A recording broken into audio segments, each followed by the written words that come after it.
यह है प्रश्न क्रमांक 3, प्रश्नावली 1.1 का तीसरा। तो किसी परेड में 616 सदस्यों वाली एक सेना आर्मी की टुकड़ी को 32 सदस्यों वाले एक आर्मी बैंड के पीछे मार्च करना है।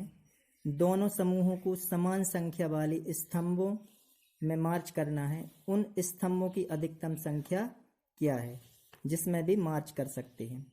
स्तंभ और कॉलम, स्तंभ होते हैं जी सीधे वाले स्तंभ, और ये होती हैं पंक्तियां ऐसी वाली यानी रो। तो इसे हल करें हम। तो यहाँ पर 2 टुकड़ियां हैं। तो पहली टुकड़ी में जवानों की संख्या, पहली टुकड़ी में जवानों की संख्या बराबर है 616। इसी प्रकार दूसरी टुकड़ी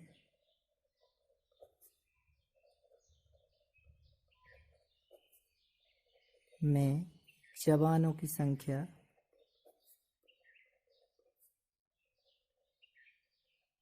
बराबर है 32। हमें ज्ञात क्या करना है, उन स्तंभों की अधिकतम संख्या। तो ज्ञात करना है स्तंभों की अधिकतम संख्या ज्ञात करनी है, क्वेश्चन मार्क। तो यूक्लिड विभाजन प्रमेय का यूक्लिड विभाजन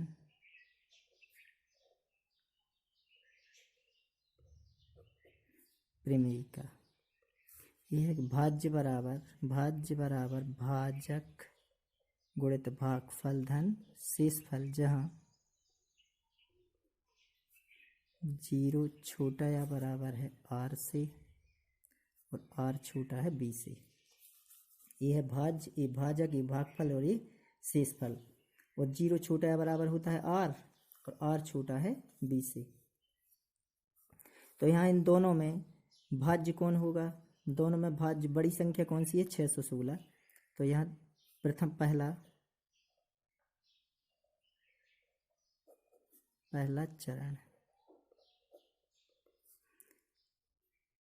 32 छोटी है 616 से, तो इसलिए यहाँ भाज्य हो जाएगी 616। जी भाज्य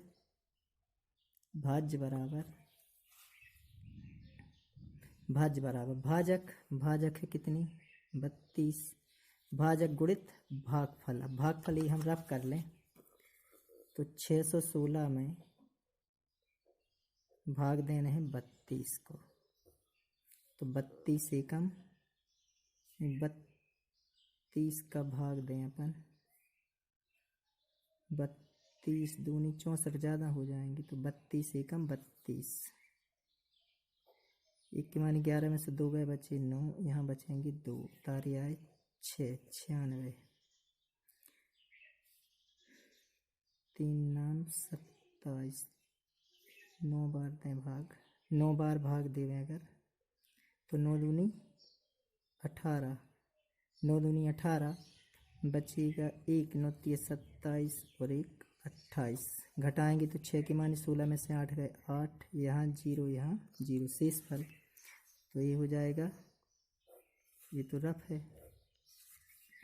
तो भाज्य बराबर भाजक गुणित भागफल कितना आया है 19 और धन शेषफल कितना आया है 8। तो चूंकि शेषफल हमें यहाँ चाहिए 0 लेकिन शेषफल आ रहा है 8, तो दूसरा चरण ये जब तक चलती रहेगी जब तक कि शेषफल 0 प्राप्त ना हो जाए। तो दूसरा चरण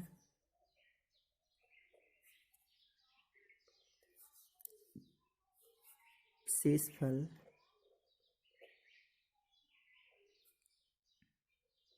8 बराबर नहीं है 0 के, तब अब इन दोनों संख्याओं में बड़ी संख्या है 32, तो ये हो जाएगी भाज्य और ये हो जाएगी अब भाजक। तो 32 बराबर भाजक हो जाएगी 8, 8 का भाग 32 में दें तो 8 चौके 32, 4 बार जाएगा और शेष फल क्या आ जाएगा 0। रफ में भी दिखा दे रहे, 32 में भाग दे रहे अपन 8 को, तो 8 चौके 32, शेष फल 0। तो ये भाज्य गुणित भाजक भाजक गुणित भागफल धन शेष फल 0। तो चूंकि शेष फल 0, भाजक किस भाजक के द्वारा शेषफल 0 आया है, तो भाजक 8। तो भाजक 8 द्वारा शेषफल हमें 0 प्राप्त हुआ है, इसलिए इनका जो HCF होगा वो होगा 8, यानी तो जो स्तंभों की अधिकतम संख्या होगी वो 8 होगी। तो अतः स्तंभों की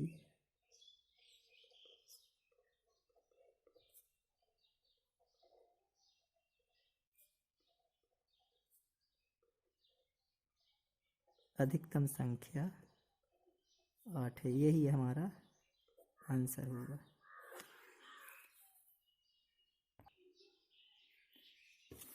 अगला प्रश्न है चौथा कि यूक्लिड विभाजन प्रमेयिका का प्रयोग करके दर्शाइए कि किसी धनात्मक पूर्णांक का वर्ग किसी पूर्णांक m के लिए 3m या 3m धन 1 के रूप का होता है। बहुत मोस्ट क्वेश्चन है परीक्षा के लिए। हमको ये दर्शाना है कि कोई भी धनात्मक पूर्णांक का वर्ग या तो वो 3m या 3m धन 1 के रूप का होता है। तो पहले अपन समझ लें कि कोई भी धनात्मक पूर्णांक संख्या लें अपन, जैसे कोई भी धनात्मक एक संख्या ले हम 3, तो 3 का वर्ग, 4 का वर्ग, 5 का वर्ग, कोई भी संख्या ले लो, 7 का वर्ग, 9 का वर्ग, कोई भी संख्या। विद्या को कह रहे हैं कि कोई भी धनात्मक संख्या का वर्ग करें हम तो वो या तो 3m के रूप की होती है या 3m धन 1 के रूप में होती है। तो 3 का वर्ग हुआ 9, जहाँ m एक पूर्णांक है। तो अगर हम 9 हो इस प्रकार तोड़ सकते हैं 3 गुणित 3, 3 गुणित 3। तो अगर हम m एक पूर्णांक है तो हम इस संख्या की जगह हम रख सकते हैं m, क्योंकि m एक पूर्णांक है। तो 3 गुणित m, अब m का मान यहाँ क्या कहलाया 3, तो वो संख्या देखो 3m में टूट गई। 4 का वर्ग करें तो 16, 16 भी हम ऐसे लिख सकते 3 गुणित 5 धन 1। अब ये संख्या हो गई जो ये पूर्णांक है यानी m है। तो देखो 3m धन 1, 3m धन 1 के रूप में टूटी।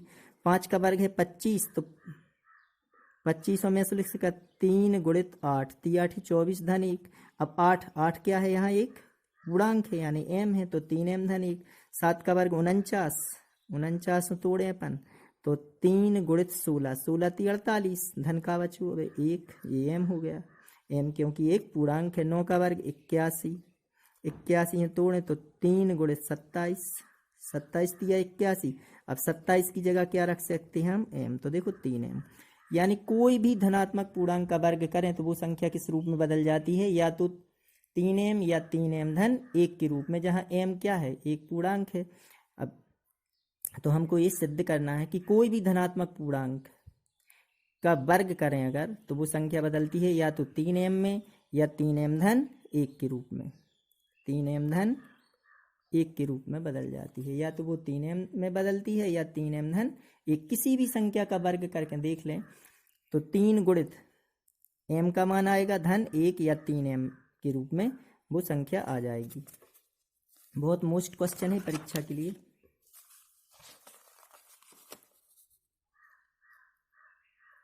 तो यूक्लिड विभाजन प्रमेयिका का प्रयोग करके दर्शाइए कि किसी धनात्मक पूर्णांक का वर्ग किसी पूर्णांक m के लिए 3m या 3m धन 1 के रूप में होता है। तो हल करें।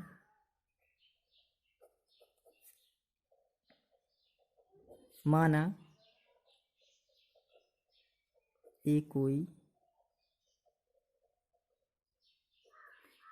कोई धनात्मक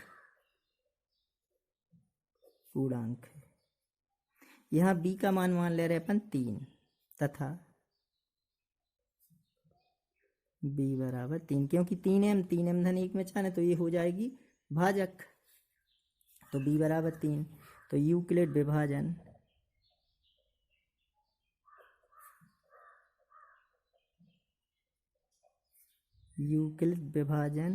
प्रमेय का ये है ए बराबर बी क्यू धन आर, जहाँ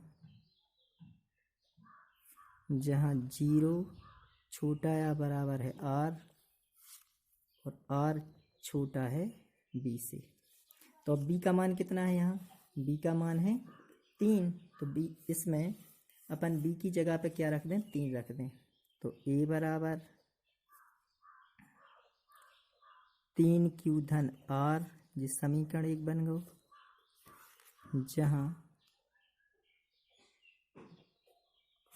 जहाँ 0 छोटा या बराबर आर और आर छोटा है 3 से।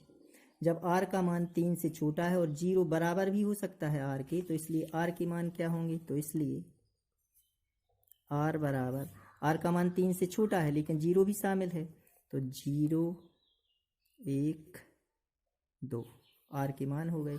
ये आर के मान रख रहे हैं हम समीकरण 1 में, तो समीकरण 1 से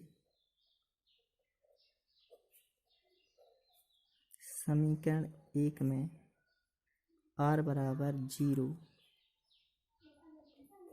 रखने पर, तो ए बराबर 3 क्यू धन 0, दोनों पक्षों का वर्ग कर दो, क्योंकि हमें किस पूर्णांक जो माना है हमने धनात्मक पूर्णांक ए, और हमें निकालना है इनका वर्ग, तो दोनों पक्षों का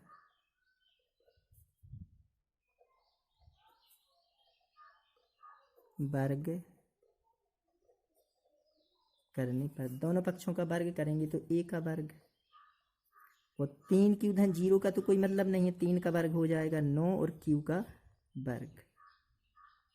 तो हम इस संख्या को इस प्रकार भी लिख सकते हैं, 3 इंटू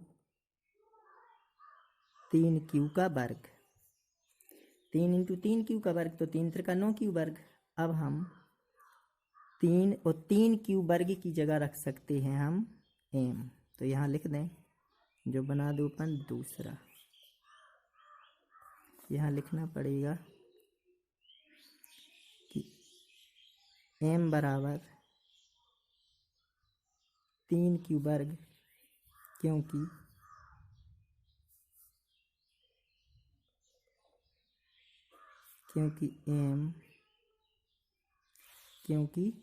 m एक पूर्णांक है।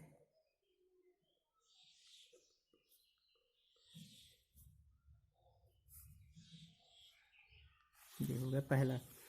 अब इसी में समीकरण 1 में, अब समीकरण 1 में अभी r का मान हमने 0 रखा था, अब रख रहे हैं हम 1, तो समीकरण 1 में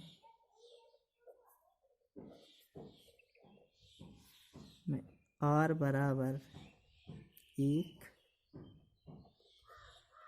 रखने पर, तो आ जाएगा a बराबर 3 क्यू धन 1, फिर दोनों पक्षों का वर्ग, दोनों पक्षों का वर्ग करने पर, तो वर्ग करें तो a का वर्ग, यहाँ 3 क्यू धन 1 का वर्ग। अब यहाँ हम सर्वसमीका भी लगा सकते हैं, a धन b का होल वर्ग, या अपन a 2 बार इनका रफ में गुणा कर लें तब भी सही हो जाएगा। हम सर्वसमीका लगा रहे हैं, तो a धन b का होल वर्ग यहाँ हम रफ में लिख दे रहे हैं, a धन b का होल वर्ग बराबर होता है a वर्ग धन 2ab धन b वर्ग। तो देखो a वर्ग यानी 3 क्यू का वर्ग, तो 3 क्यू का वर्ग करेंगे तो 3 त्रिका 9 क्यू वर्ग ए वर्ग धन 2ab 2ab सो 2 ए को मान जे ए है और जे बी है। ए का मान है 3q और बी का मान है 1 धन बी वर्ग यानी 1 का वर्ग। तो ये आ जाएगा 9q वर्ग 3 दूनी 6q 6 एकम 6 आएंगी तो 6q धन 1 का वर्ग 1। अब यहाँ हम 3 कॉमन निकाल दें इन दोनों में से तो 3 त्रिका 9 q वर्ग तो यहाँ 3 बचेंगे 3 दूनी 6 2q धन 1। अब इस संख्या की जगह पे हम क्या रख सकते हैं m रख सकते हैं क्योंकि m एक पूर्णांक है तो 3m धन 1। यहाँ फिर बगल में लिख दें हम कि जहाँ m बराबर 3q वर्ग धन 2q। ये बन जाएगा समीकरण 3। अब समीकरण 2 और 3 से देखें तो यहाँ सवाल हल हो गया, लेकिन अगर बहुत ही अच्छे से सवाल करना है तो एक स्टेप और बढ़ाएं क्योंकि अभी r का मान हमने 2 नहीं रखा है, बल्कि नंबर इतने में भी पूरे मिल जाएंगे कि a वर्ग बराबर 3m और a वर्ग बराबर 3m धन 1। अतः किसी भी धनात्मक पूर्णांक का वर्ग 3m या 3m धन 1 के रूप का होता है। यहाँ से यह लिख सकते हैं, लेकिन अगर और अच्छे से करना है तो एक स्टेप और बढ़ा लें। समीकरण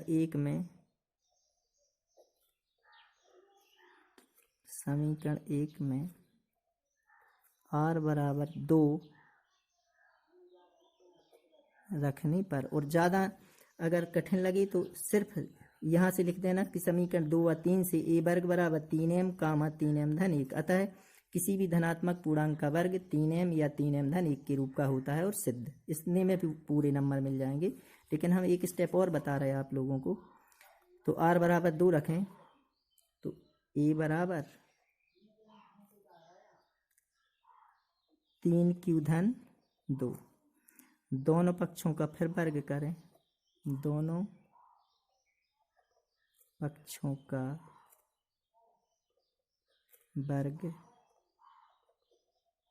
करने पर तो ये आ जाएगा a वर्ग। अब इसकी सर्व समीकरण लगा दें अपन, दोनों का वर्ग है, a कहलाया है और a b, तो a धन b का होल वर्ग। फिर वही सर्व समीकरण a वर्ग यानी 3 त्रिका 9 q वर्ग धन 2ab सो जो 2 a को मान 3q b का मान 2 2ab धन b वर्ग यानी 2 का वर्ग कितना हो जाएगा 4, या इसका 2 बार गुणा करके लिख लेना तो जी आ जाएंगे 9q वर्ग धन 2 3 6 6 दूनी 12q और 4 को हम तोड़ दे रहे हैं 3 धन 1 में, 3 और 1 4। अब यहाँ से यहाँ तक हम 3 कॉमन ले रहे हैं तो 3q वर्ग 3 त्रिका 9 धन 3 चौके 12, यहाँ 4 बचेंगे 4q धन 3 एकम 3 धन 1। अब इसकी जगह क्या रख सकते हैं हम m, क्योंकि m एक पूर्णांक है तो 3m धन 1। यहाँ फिर लिखना पड़ेगा कि m बराबर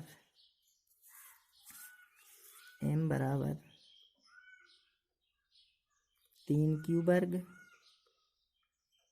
4q धन 1 है।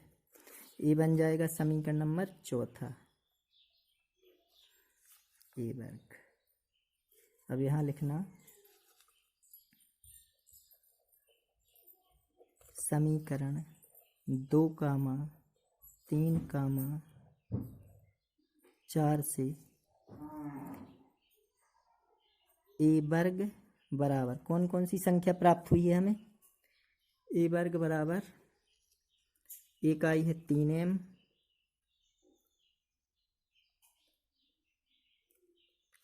एक इसमें आई है 3m धन 1 और a भी 3m धन 1 ही रिपीट होने लगी, तो अतः किसी भी धनात्मक संख्या का वर्ग 3m या 3m धन 1 के रूप का होता है। यहाँ लिख दे रहे हम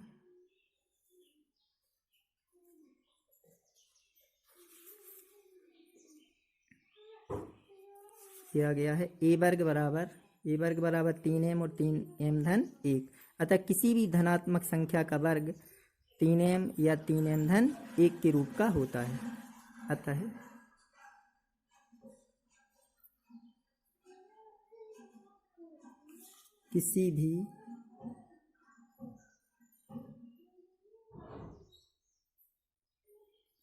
किसी भी धनात्मक पूर्णांक का वर्ग